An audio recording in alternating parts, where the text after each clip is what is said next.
Hey everyone, so my name is Rob Glover. I am your new instructor for POS 201 Introduction to Political Theory. I probably know some of you who are political science majors. You might have taken courses with me in the past.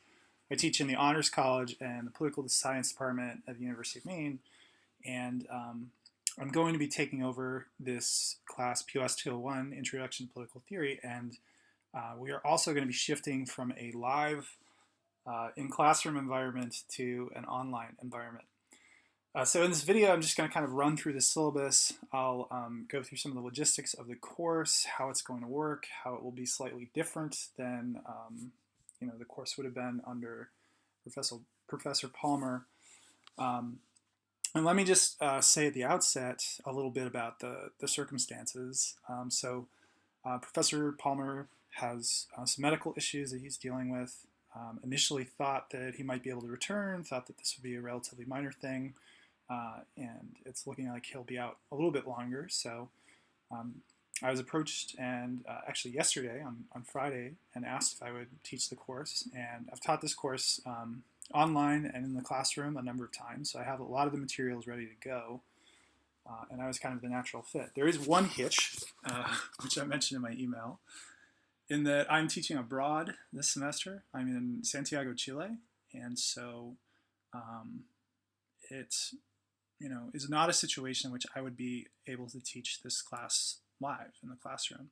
It's also not a situation in which you're going to be able to see me face to face and meet with me during office hours or something like that. So for that I apologize, but we're really dealing with kind of an unusual situation and trying to do the best that we can. I'll also just say that I'm recording this. I live in downtown Santiago, which is a city of like 6 million people, and so if you hear any background noise, if you hear buses or cars going by or people shouting at each other in Spanish, I apologize. That won't be on all the lectures. A lot of the material has already been recorded, but this one I'm recording pretty quickly on the fly.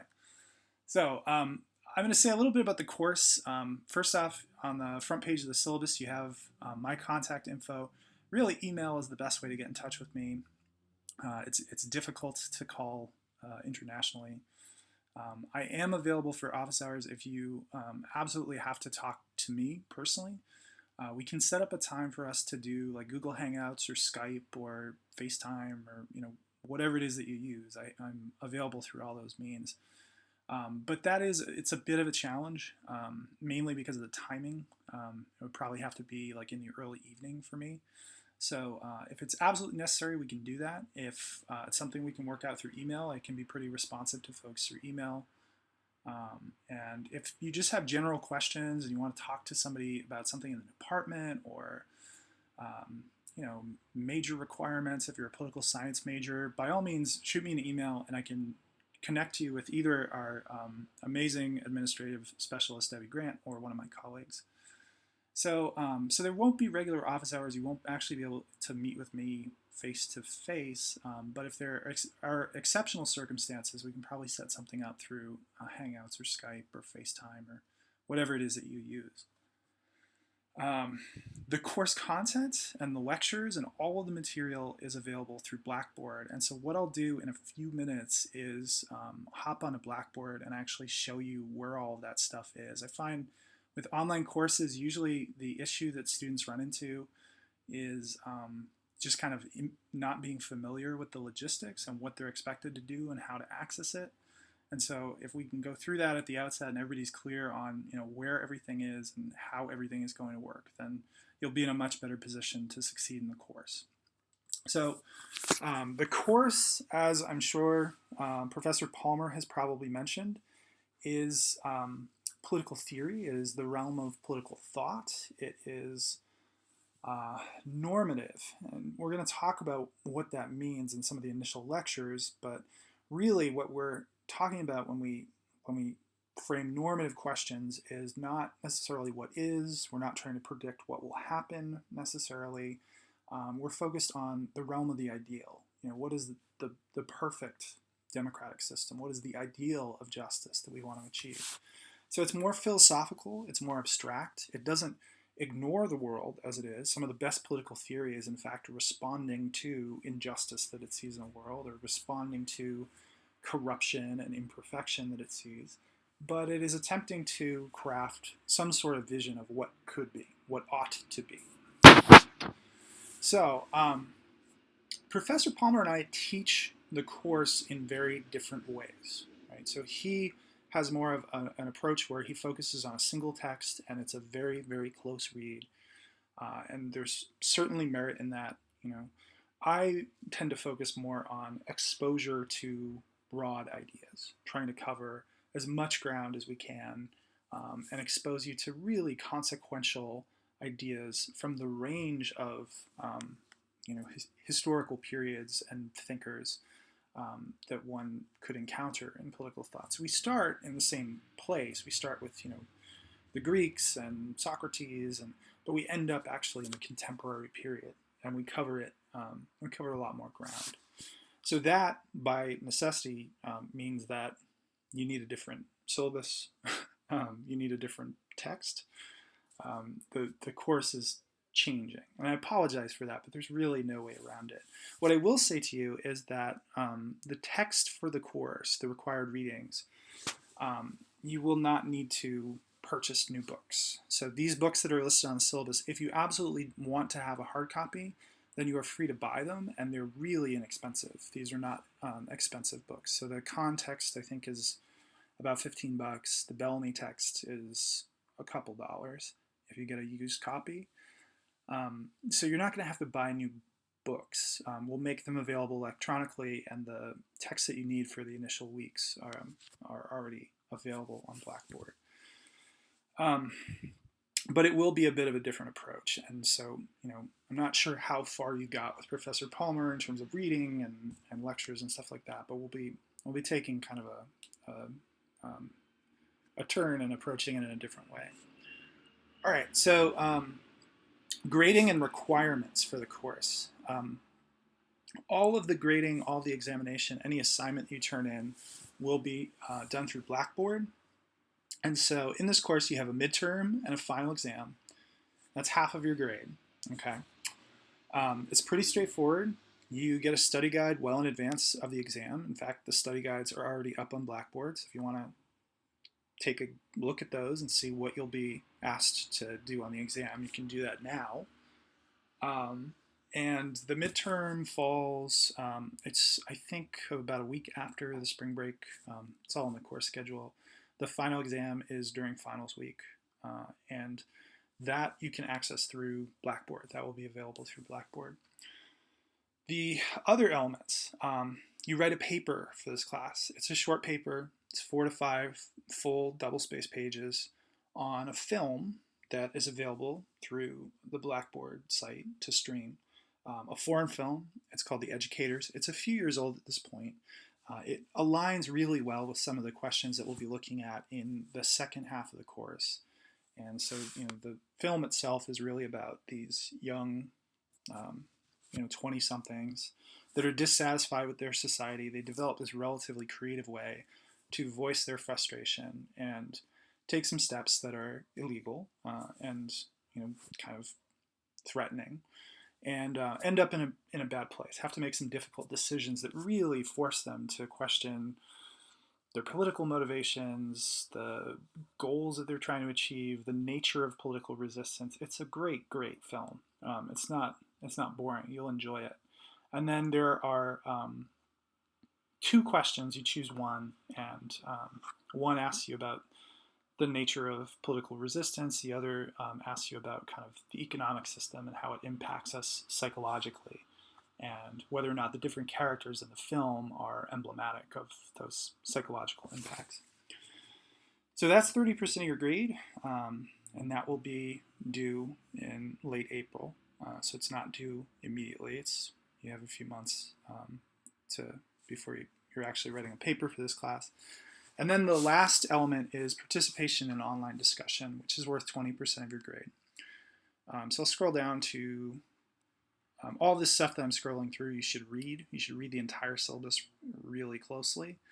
But I'll scroll down to the participation. So basically, there is a discussion forum on Blackboard, and every week there'll be a video lecture from me. You'll have reading that you're supposed to do for the class. And then in the discussion section, broken out by week, real easy to follow, there's a short video clip. These are YouTube clips, they're interviews with people, they're clips from movies, they're in some way related to what we've been talking about in class, but hopefully in a way that kind of brings it into focus and talks about the ways in which it's relevant to our ongoing life. And so you'll just have to kind of craft a response. All I'm looking for here is a paragraph. It should be well written. It should be in full sentences. It should be a paragraph. It should be, it should have a point. You should be trying to make an argument or convey something, and you should be using evidence from the text and from the lecture to support your point. So I'm not looking for, basically I want evidence that you're engaging with material from the class. If you do that, you'll get full credit. You'll be fine. These have to be submitted by the end of the day on Sunday, so you have until the end of the week to do them. It's not a heavy lift, right? It's just to make sure that you're doing the reading, to make sure that you're keeping up with the lecture. And you'll be able to follow your grades. I'll post that on Blackboard, so you'll be able to follow your grades, see how you're doing. You also can respond to somebody else's comment. So if somebody makes something and you really think there's an important point, but there's some element that they missed there, or you want to disagree, you can do that, right? Somebody's evidence for something you don't think is particularly strong and you have an alternative viewpoint that you want to voice, you can do that. The only thing that I ask with the discussion, and I'm really going to closely monitor this, is that you be civil and respectful. I don't want people calling each other names. I don't want people calling each other stupid, right? The types of questions that we ask in this class, there's no agreement on. Everybody has a different perspective. Everybody has a different ideological viewpoint. We benefit from that. We gain when we're exposed to difference of opinion. So I really want the discussion forum to be a format in which people feel comfortable voicing those opinions. And I don't think there will be a problem. There haven't really been any problems in the past, but just be mindful of that. Be mindful of how your words can be interpreted, particularly if you're responding to somebody else. These elements here are the class. It's the class content, and I'll actually hop into Blackboard in a second and show you where to access everything. But if you ever, you're looking for something and say, where are those video clips? Where do I post my discussion forum post? You can go right here on page 2 and it will tell you, okay? And then the rest of the stuff primarily is university boilerplate. It's things that need to be there. So support for students with disabilities. If you have a disability and you need an accommodation for the exam, just try to take care of that as soon as possible.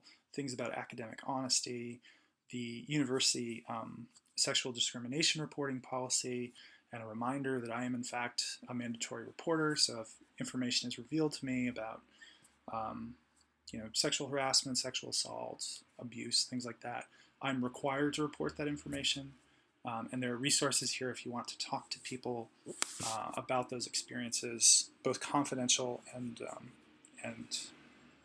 support services. Okay, so and then just kind of a few caveats about the course, things that I've already said here at the outset, but just a reminder. I will just reiterate this final point here. I'm in a South American country, which is lovely, and it's a great experience, but it doesn't quite have the same technological infrastructure as the United States, and so internet access is not always the best. There are going to be times in which I'm not connected to the internet. I can't immediately respond to you. I'm going to be doing some traveling in which I really don't know what sort of access to Wi-Fi or internet I'm going to have.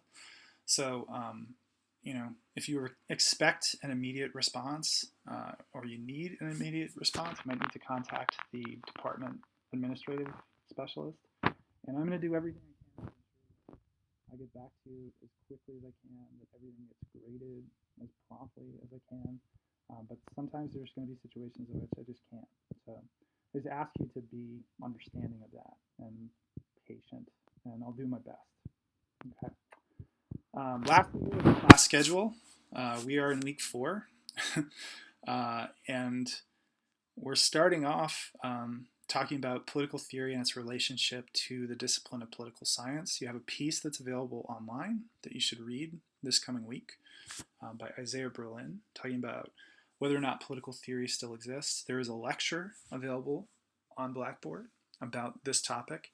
And then there's a short video clip from Maine's very own Olympia Snow talking about partisanship in Congress, which I think potentially has some connections to the theme of pluralism and political difference that you read about in Berlin and we'll be talking about. So really the order of how you should be accessing these materials is do the reading first. There are reading questions. So when you go to the reading and reading questions folder, it's broken out by week. You can go to week 4. You'll see the reading that you're supposed to do is an electronic PDF. And then there'll be reading questions. Some of these readings are really, really tough. Like Berlin is a really challenging reading. So there are reading questions to help you focus, because I know this is an intro level class and some of the material can be a little overwhelming. The reading questions are there to help you focus your reading. So it shouldn't be, hopefully it helps you zero in on what's important and you're not just kind of overwhelmed with the totality of what you're trying to read. And so then this is broken out by week. Spring break is in there. The due dates for paper, the midterm exam is in there. So you can kind of see what you'll be doing all throughout the course. There's just one little caveat. For the most part, it's a single reading, single lecture, single discussion post a week. There is one kind of, I got sneaky here, and this is technically finals week, this last lecture and this last reading. We lost some time because of the class cancellations at the beginning. And so I'm kind of sneaking this in here because I think it's important and it's a really good way to round out the end of the course. But that May 8th is actually the beginning of finals week. Now I think with all of the material online ahead of time and knowing kind of what's expected of you for what weeks, if your finals week is crazy and it's not going to be realistic for you to do a reading, watch a lecture, and post a paragraph online, just build in some extra time in the weeks leading up to that and try to make time to see that lecture and do that assignment. So I apologize for that, but there were a number of class cancellations. I didn't want to just kind of lop that content out, so I snuck that in there. And then the final exam, basically you have a 3-day window in which to take it. And I'll talk more about the exams in a second. So let's hop out of the syllabus. We'll go over into Blackboard. All of you very shortly, or perhaps already, should have access to the political theory Blackboard site. You'll be able to kind of see what's there and get in there. And all of the material, I believe, with the exception of the readings, which we are going to be scanning and putting online in the next week, readings for subsequent weeks, is available on Blackboard, and all the content, really. Your paper guidelines, exam study guides, all the lectures, all the PowerPoints that I use during the lectures, all that's there. So you can hop in there now and kind of jump around and see what's there and get a sense of what types of things you're going to be asked to do in the course. A couple things that are important that I want to point out. The syllabus, I've attached a copy of the syllabus to this email that I've sent you guys, but if you ever need the syllabus, it is here. The readings and reading questions can be found here. You get a sense of the speed of the internet that I'm dealing with here as I click on these things. So for instance, this first week, if you click on week 4, you see, okay, there is the PDF of the article that you're going to read. There are the reading questions. And that will be the case subsequently for every week, right? So you just find what week you're on in the syllabus, go to that week, and those readings will be there. It's a fair amount of reading, but as I said, those reading questions hopefully will help you zero in on what is important. The lectures, course lectures. So after you do the reading, you should go and watch the course lecture. It's available here. This is a link to a YouTube video. If you click on it, it will open up a recording of the lecture. And also you have the PowerPoint that I use in the lecture. So this will be helpful for studying for exams. If you want to find something that we talked about in lecture that's on the study guide and see what the PowerPoint said, you don't have to scroll through the entirety of the lecture to find it. You can click directly on the PowerPoint.